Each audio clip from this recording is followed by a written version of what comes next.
What's the sitch, Nat? Are we like official podcasters now? Because we just got our first review. We're famous! Yes, that's exactly what that means. I'm going to read you guys our first official review. It's on Apple Podcasts from Danny K. Duke. She's actually from the podcast No More Late Fees. You guys should check it out. It's pretty good. Yes, we love them. Yes. So she said, having a blast listening to this pod. Love the hosts and their breakdowns of my favorite DCOMs. Even though we are from different DCOM eras, I still love their takes. Can't wait to see what they do next. Danielle. Thank you, Danielle. Yes, thank you, Danielle. If you want to leave a rating and review, you can do so wherever you get our podcast. Yes, and please do leave ratings and reviews because it really does help the podcast get the word out there and lets people know that this is worth listening to. Also, if you're on YouTube, they don't do the whole rating review thing, but you can like the episodes that you like and you can leave a comment. Yeah, so go do that. Like right now. Like pause the episode. Do it right now. Right now. Rate, review, 5 stars. I mean, like give it however many stars you think it deserves, but I would recommend 5 stars personally. Let's get into the episode. Welcome, fellow Disney Channel babes, whether you're from the nostalgic 90s Or the awkward aughts. or you're giving Gen Z. We're glad that you're here. I'm Gabriella. And I'm Natalie, and this is the podcast where we rave And sometimes roast. classic Disney Channel original movies. You're listening to Once Upon a DCOM. Hello, and welcome to another episode of Once Upon a DCOM, the podcast where we take you down memory lane with a rewatch of all of your favorite Disney Channel original movies. In every podcast, we recap the film, discuss, share ratings and reviews from viewers like you, and give a little peek into where these actors are now. My name is Natalie, and this is my co-host, Gabby. Hi, everyone. We are two Disney-loving besties currently making our living in the film and television industry, and we are watching every single Disney Channel original movie. Yes, all of them.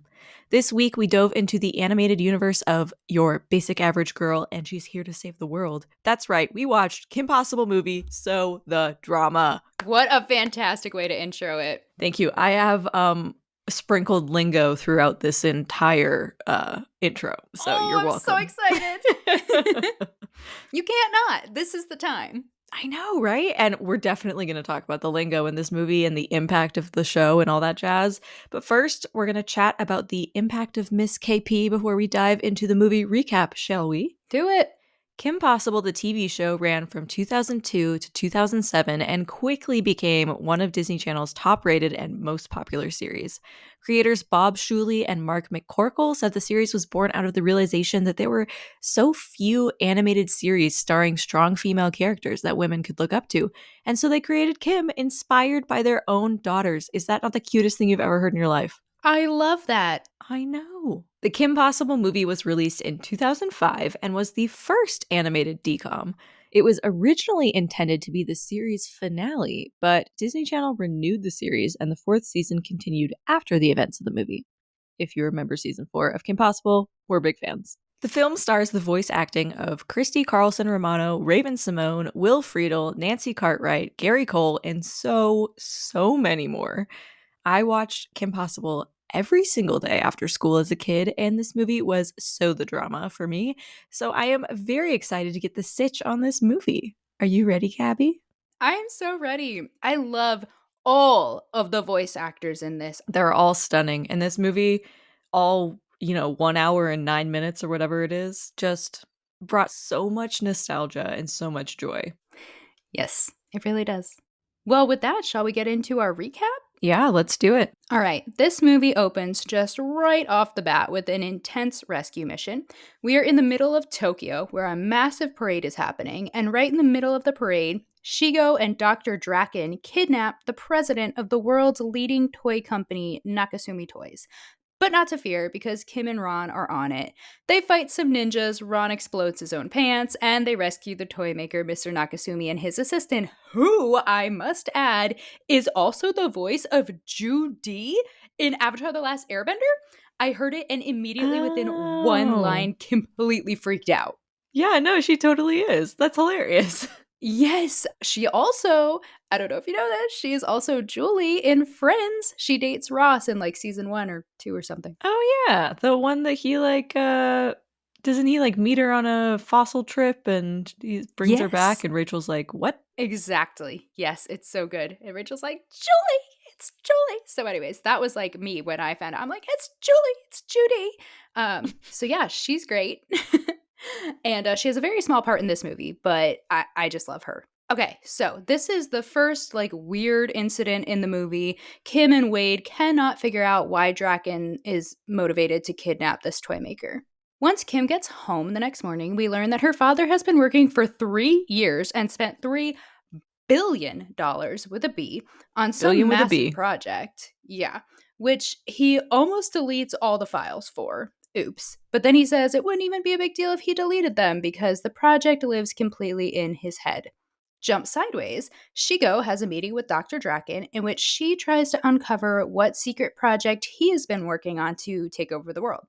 All of his research seems to be erratic and disconnected, and while he assures her that he knows what he's doing, she is less than convinced. But mostly she's just annoyed that she can't figure it out. Because we should say, if you don't watch the series, Draken is not the smartest evil villain in the world, No. and usually his plans are quite dumb. So she goes annoyed that she can't understand this one. Yeah. Back to Kim and Ron at school that same day, we learn about the main plot of this movie, which is that the prom is coming up. And all of the popular guys already have dates with the popular girls on the cheer squad, and Kim is the only one left without a date, which means that she will probably have to go with Ron, thus cementing her status as a social outcast, and she absolutely cannot have that. Kim talks to her best friend Monique, who is voiced by the iconic Raven Simone, and expresses her concern that her crime fighting girl boss image may be too intimidating for the guys at school. Monique reminds her that she is strong and amazing and should hold out for someone who can handle all that she is, but Kim is not too convinced.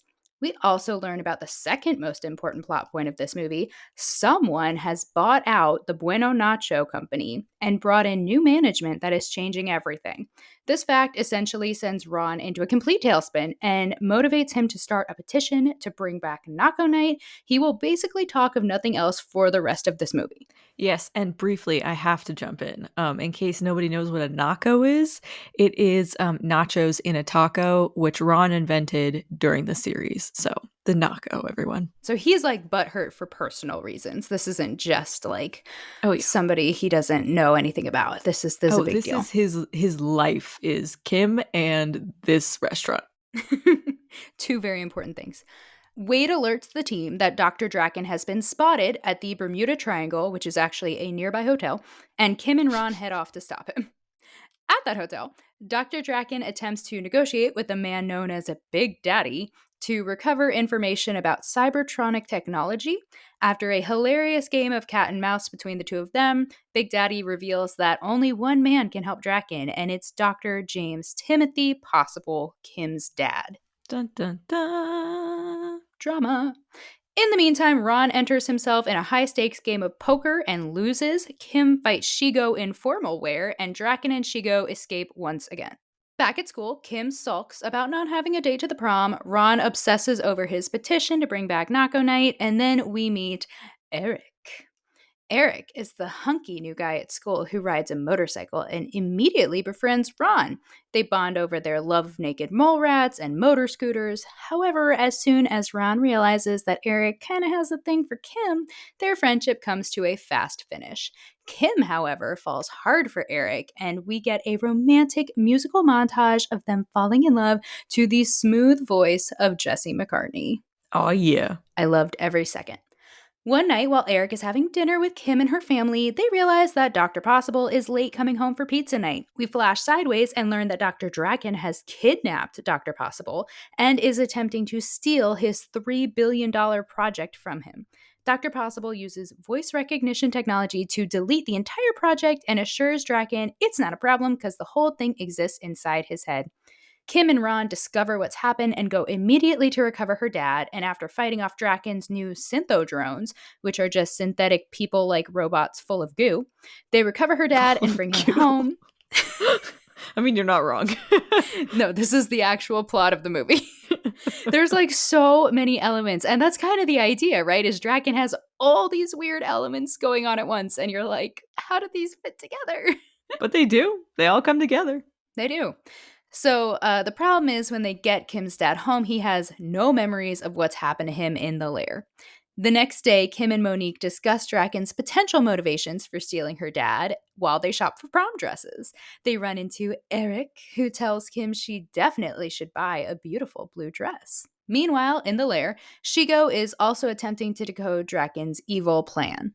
She realizes that so far he has stolen toy designs, top secret cybertronic technology, upgrades for his goo syntho drones, and teenager junk. She can't put the pieces together. Draken assures her that if she, who is smarter than Kim Possible, can't figure out the plan, then Kim can't either.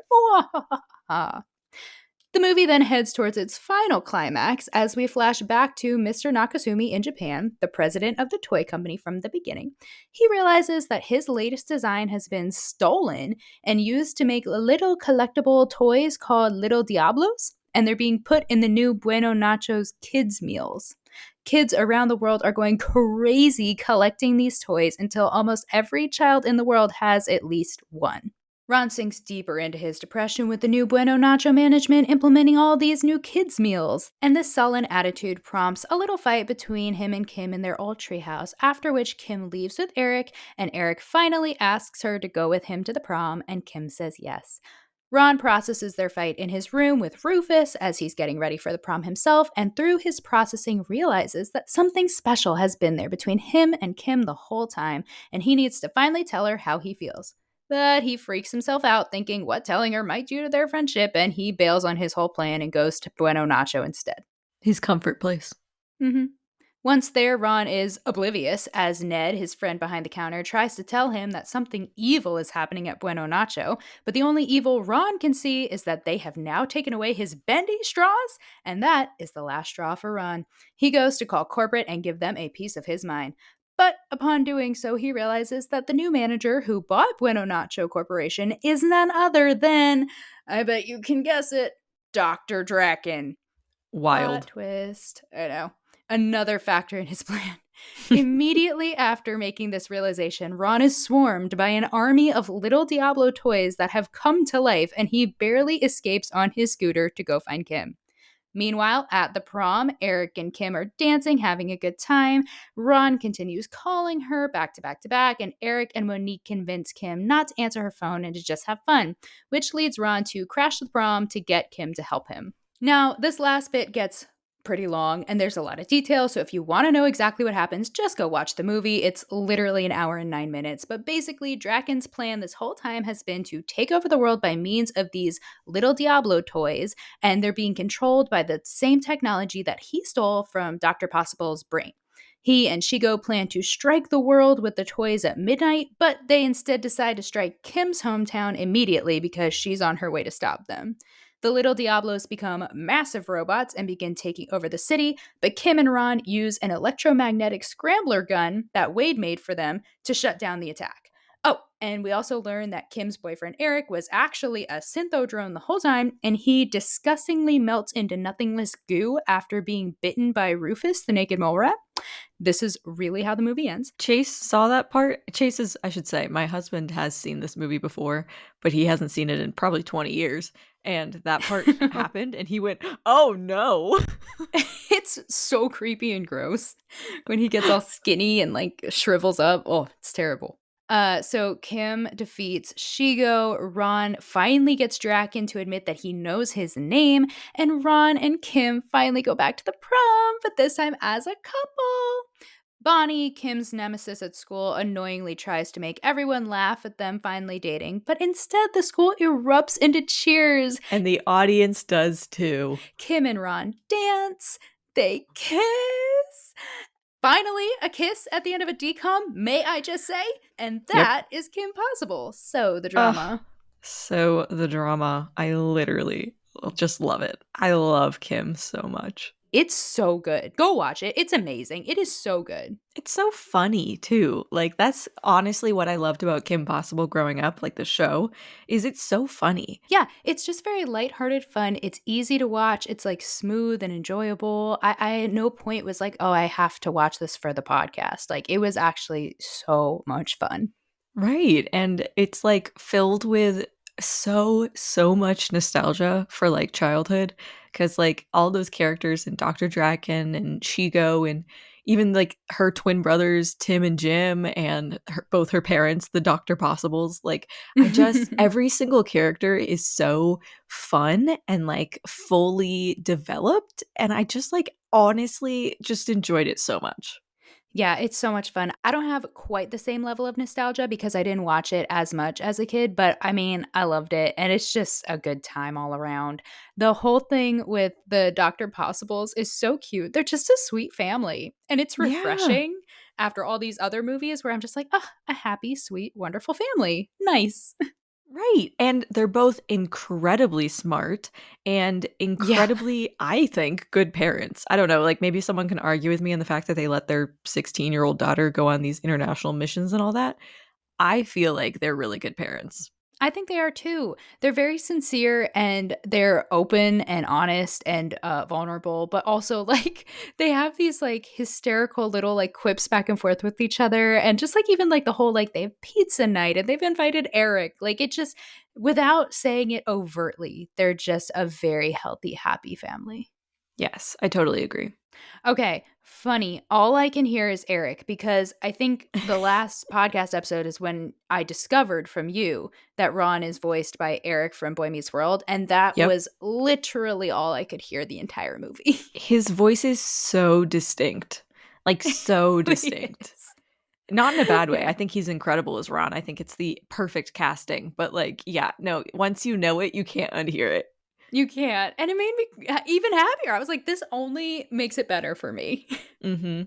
He has so Yeah. much, like, to go on a casting rant for a moment or an acting rant, I guess. Yay, casting rants from Natalie. He specifically puts so much character and emotion into every line. Like, you can see and hear and feel everything that Ron is feeling because, Mm-hmm. like, even though the animation might be I mean, I think the animation's good, but, like, it might be simple, you get so much from his performance that you completely just understand the story just from his voice alone. Yes, I actually think he's a phenomenal actor. And I think that might be something people would debate because he's silly. Like the characters he plays are very like goofy and over the top and somewhat obnoxious at times. But I think the way he's able to integrate that level of silliness with the level of emotion and depth that he Mhm. brings, like, okay, I'm going to go on a side quest here and talk about Eric because I want to talk about Eric. um, the way that they ruined Eric's character at the end of Boy Meets World like hurts my heart because he was one of the best characters I think in the earlier seasons of Boy Meets World. And I think this actor does such a great job marrying this humor and like kind of the comedic relief with this highly intelligent and very emotionally intelligent character. And I know he has instances of that towards the end of the series, but like ultimately I feel like he just became a punching bag. And that made me sad because I think the actor is worth so much more than that. I can partially agree with you here. First of all, Oh. yes, I think Will Friedle is an excellent actor. Excellent. Eric is my favorite character on Boy Meets World. And Mhm. honestly, Ron might be my favorite character from Kim Possible. Mhm. However, again, we're Oh. on a Boy Meets World rant. I freaking love the final seasons of Boy Meets World when he like becomes like a squirrel man and like like wears He's robes and so has a I don't care what you say. I think that's the funniest thing in the world. Wait, that's one episode where they do like a Okay, what okay, if okay. flash forward. That's not This like is so really Eric. good. And then like when he's on a spoiler alert, when he shows up on Girl Meets World and he's like kind of the same. Oh my gosh. Oh, I Oh my haven't gosh. seen that. Oh no, I anyway. Okay, we need to get back to Kim Possible. I just think he's so great, and I just needed to take a moment to give him all the credit. And I think he's great as Ron too. The whole scene where he's like walking himself through if he loves Kim or not when he's getting ready for the prom, and he goes on this journey just by himself. Like he has no one that he's working off of other than Rufus, who's not actually saying words. And he just goes on this journey from like, I'm so upset. I need to tell her. I'm going to tell her. I can't do it. That would ruin our friendship. Never mind. I'm going to Bueno Nacho. And I'm just like along for the ride so hard. Yeah. I just think that's such talent that you can I carry us on that journey and also be as goofy as you are.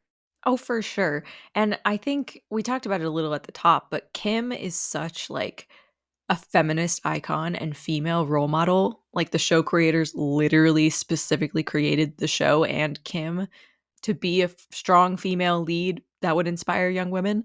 But I also like want to take a moment and talk about how like I really feel like Ron is such a good male role model, right? Cuz he teaches young men how to be like vulnerable and funny and be okay with being who they are, and also like let a woman take the lead and not feel like undermined by a strong female in his life. And I Hmm. also just love that like he is who he is, and I feel like that is a lesson that young men struggle with, specifically in high school, like being who you are Mm, and not like putting on this face of who you think everyone wants you to be. I mean, women struggle with that too, right? But I feel like right. we talk about it more than men do.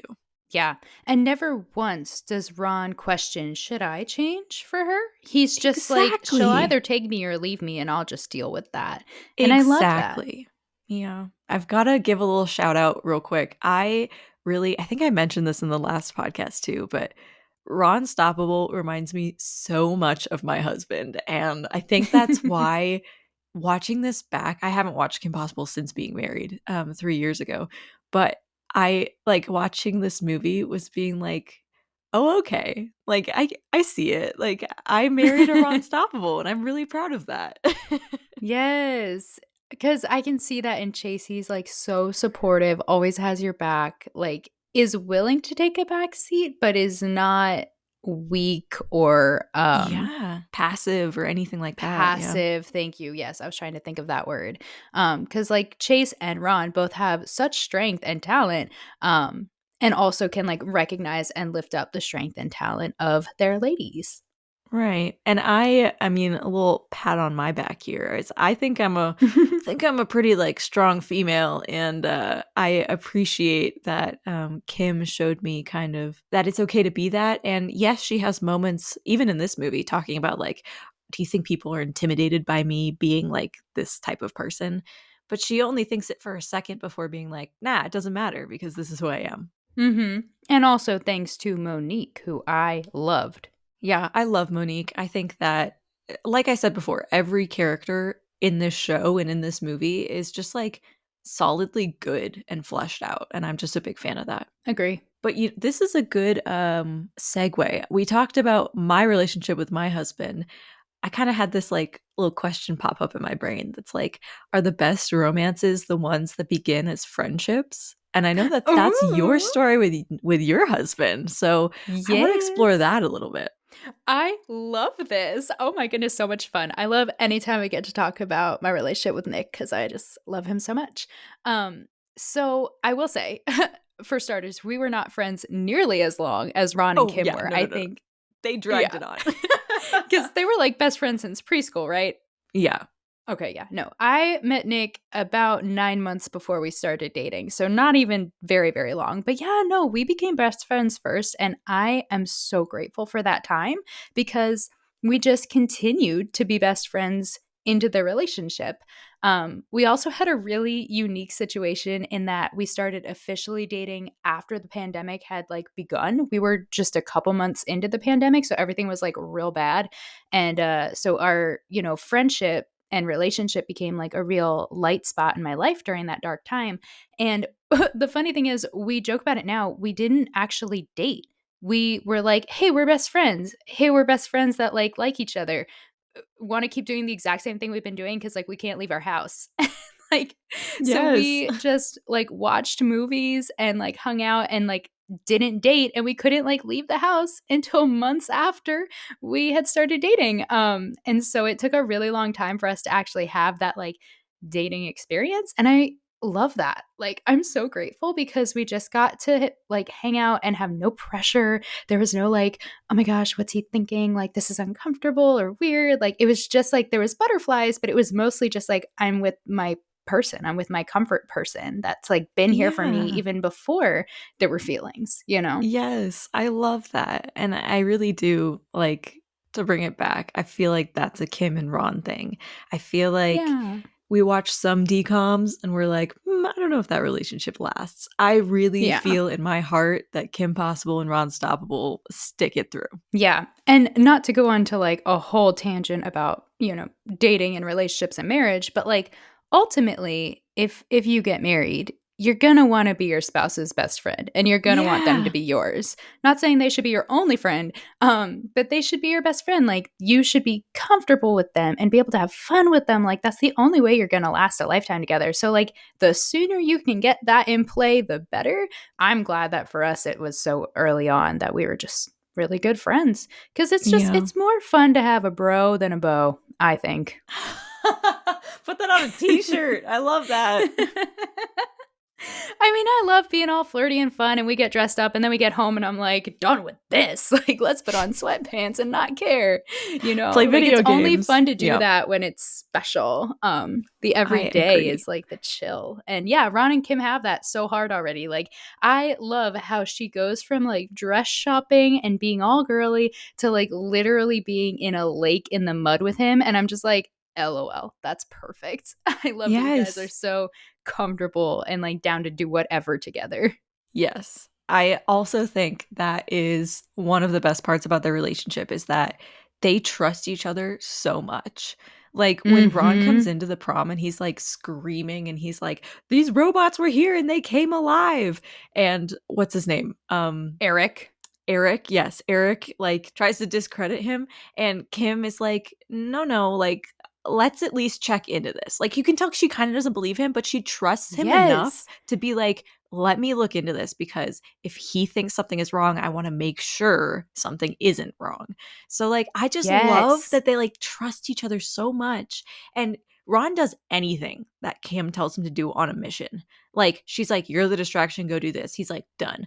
She says, "You need to go Mm-hmm. do this and I need to go do this." He says, "Done." He says, "I trust your brain. I trust that you always have a plan and things are going to work out." They are always there for each other. And I love that. Yes, I am so glad you brought up the prom robot thing because I was so amazed that it didn't go the direction of her being like, oh my gosh, you're so lame. I'm going back to the dance. And she was just like, no, yeah, we should definitely look into this. I was like, thank you. Thank you, Kim, for like validating him in this way. That validation means so much. And I was so Yes. relieved and grateful for it. And if it had gone any other way, it would have been disrespectful to the last 3 seasons of Kim Possible.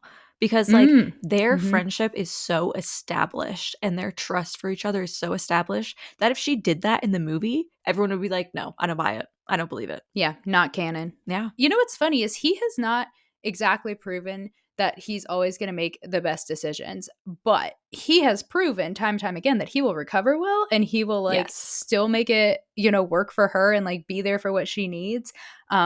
So it's hilarious to me that he can like literally make every wrong decision and it still turns out right and it still works out being like the best thing for them. And I think Yeah. she realizes that like she sees it. She doesn't need a character arc of like, oh, the whole time Ron, like she knows in her heart.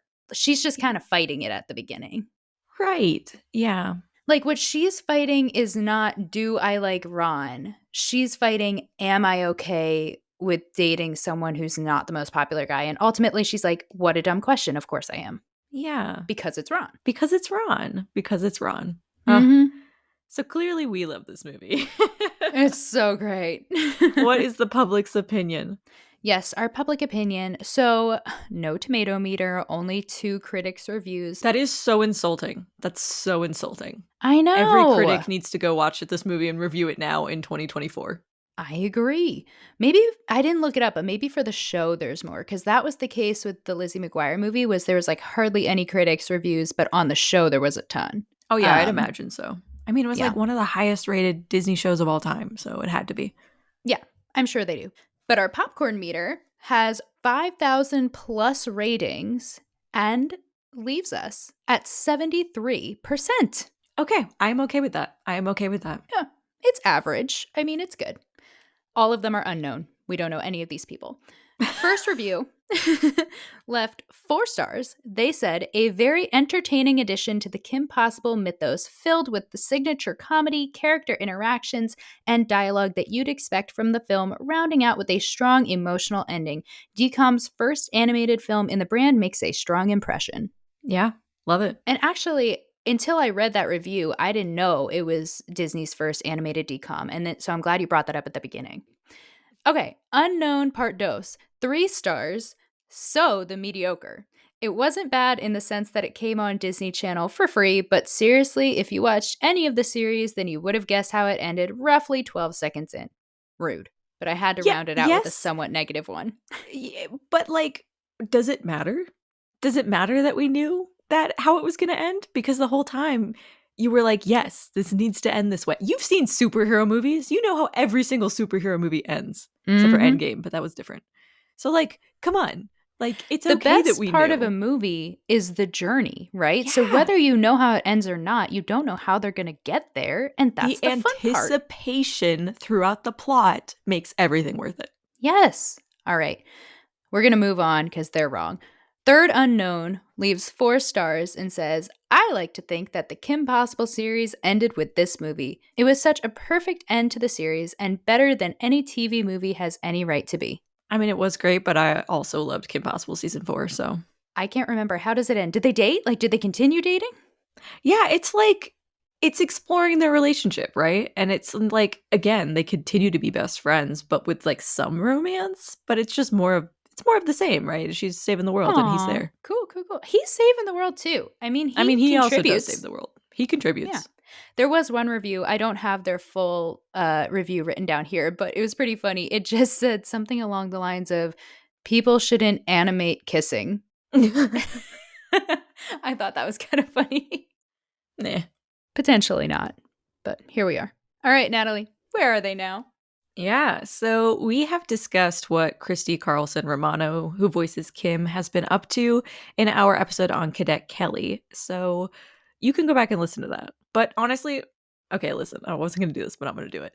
She's so fun that like here's just a quick recap. After her Disney Channel stuff, she continued acting. She went to Broadway. She played Belle in Beauty and the Beast on Broadway. More recently, she's done podcasting, producing, directing, hosting, all the things. She's married, she has 2 kids. She talks very vulnerably about her Disney fame ups and downs and like her life afterwards, including her struggles with mental health. She's just an icon. We absolutely love her. What a woman. Who Yeah. else? Who else? What happened to Will? All right, so moving on, Will Friedle, who voices Ron Stoppable, is probably best known, as we've already mentioned, for his role as older brother Eric in the TV show Boy Meets World. He has had a long career in voice acting with like an endless list that you should definitely go and look up. He has made occasional on screen appearances, like when he reprised his role of Eric Matthews in Girl Meets World. But he's mostly stuck to voice acting and some podcasting, which he says is a Ooh. deliberate choice because on screen acting gives him too much anxiety these days. And I love that he's vulnerable about that. Aw. And he's so talented with his voice. What an instrument. I know. What a great guy. I'm kind of glad that's what he kept doing. Yeah. The voice of Rufus, which is Ron Stoppable's beloved naked mole rat, was provided by Nancy Cartwright, a highly successful and well known voice actress, best known for her iconic role as Bart Simpson on The Simpsons, which is a role that she has voiced since 1989. Did you know that? Whoa. I had no idea. I didn't even know Rufus was a girl. Yeah. Outside of The Simpsons, she's also voiced characters in a huge variety of animated series and films, including Rugrats, Animaniacs, The Critic, The Replacements, and a whole bunch more. Wow. Good for her. I know. She is hugely involved in philanthropic work, especially when it comes to youth literacy and arts education. Final tidbit that is worth mentioning, just because I Mhm. saw it and couldn't not say anything about it. She is an active member of the Church of Scientology, and she often defends the religion from its many criticisms. And I just find that very interesting. Interesting. We are all for religious freedom here, but interesting. Anyway, regarding the rest of the cast, everyone is still working. Raven Simone, we covered in a previous episode. I think it was the Xenon episode. The voices of Dr. Draken, both of Kim's parents, Shigo, they are all actively still working, both in voice and on camera work, and they are seeing success from both of those mediums. So everyone is still working, everyone is doing great, and we are so excited that there's so many amazing people in this movie, like award-winning actors that decided to be in this little DCOM. Big old fan. If you want to see more, you can definitely look them up on IMDb. I don't know what it is about animated movies or movies where there's an opportunity for like a huge voice cast, but they just bring in all the stars. Like if when it rains, it pours. Like anytime there's a movie that they're like, most of it's just going to be voice acting. They're like, bring in every Oscar winner we've ever had, all your favorites, like the movie If that has Ryan Reynolds and John Krasinski, who are not just voice actors in that, they're like actors in that. And then everyone else and their mother that you've ever heard of is in that movie. And I was like, oh my gosh, I don't know what it is, but it makes me so happy because it's like an Easter egg hunt. You're like, I know that voice. Where do I know them from? And you look it up on IMDb and you have the biggest scream, and it's the best. Yeah, and I feel like I don't want to say voice acting isn't hard because I am very aware that it is very difficult and animated films take a million years to make because of how much work goes into it.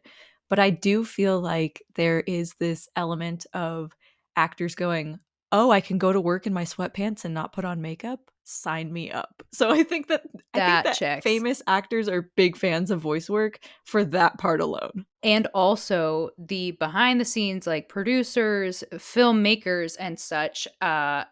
It's a lot of work still. Like I won't say it's not, but it is significantly reduced, or at least a different type of work when you're not adding the video component. We have Yeah. mentioned this in possibly every episode.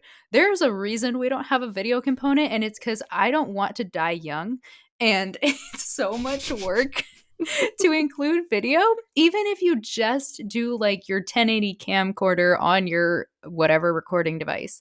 It's so much work to edit video and to get things set up. And then, yes, if you add like actors and sets and lights and cameras and everything, makeup, all that, like it is such a process. Yeah. And aren't our lovely voices enough for you?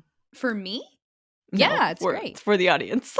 Oh, yes, this should be enough. Maybe one day, if we ever like make this our full-time job, maybe we'll give you some video. But for now, you can find that on our TikTok and Instagram at onceuponadecom.podcast. Yeah.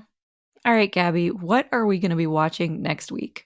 Let's find out together. As y'all know, we're watching every single DCOM ever made. We have already watched a lot of Halloween films during spooky season, so that is now closed. Those movies and their sequels and remakes are not included in the list right now. However, we are including any sequels of movies that we have already seen the first one of, so that includes High School Musical, Xenon, and other movies of that sort. Here we go. Dun, dun, dun, dun, dun, dun, dun, dun, dun, dun, dun, dun. I've heard of this movie. I don't know what it is. Natalie, we are going to be watching Go Figure. Oh, the ice skating movie. Yes. You know this one? Yeah. Vaguely. I know I've seen it. Okay. I don't know if I've seen it. I know I've heard of it. I remember there was a trailer. I'll tell you what, this movie I know for sure has like a cult following. People loved this movie. I know a lot of people who got into figure skating when we were young because of this movie. Okay, see, for me, I wanted to do figure skating because of the movie Ice Princess. Yeah. I will say my husband has wanted to watch this one. He's seen it on Disney Plus and gotten excited about it. It seems like it's about figure skating and maybe also hockey or both. Do you know? Because she's like wearing hockey skates in the picture. Yeah, I think I don't want to spoil it too much, but I think it's one of those things where she does one and then they need her for the other, and then like she learns to love both, you know? Oh, okay. Well, I'm excited, I think. I always get nervous with the ones I haven't seen before, and I'm like, oh, am I going to like it? 9 times out of 10, you like the ones you haven't seen before. That's so true. Okay, everyone go watch Go Figure, and we will see you next week. Yay! And please also leave a rating and review wherever you listen to your podcast, or a like and a comment if you're on YouTube. Yay! Yeah, see you guys next week. Dun, dun, dun. Thank you all so much for listening to this episode of Once Upon a DCOM. Like what you just heard? Leave us a rating and review. We'd love to hear your thoughts. Also follow us on Instagram and TikTok at onceuponadcom.podcast and share this podcast with your Disney-loving friends. A big thanks to Gabby for editing this whole podcast together. Thanks, friend. And don't forget to subscribe because there's always a new episode on the way. This is Gabriella And Natalie. signing off with a sprinkle of pixie dust And a whole lot of nostalgia.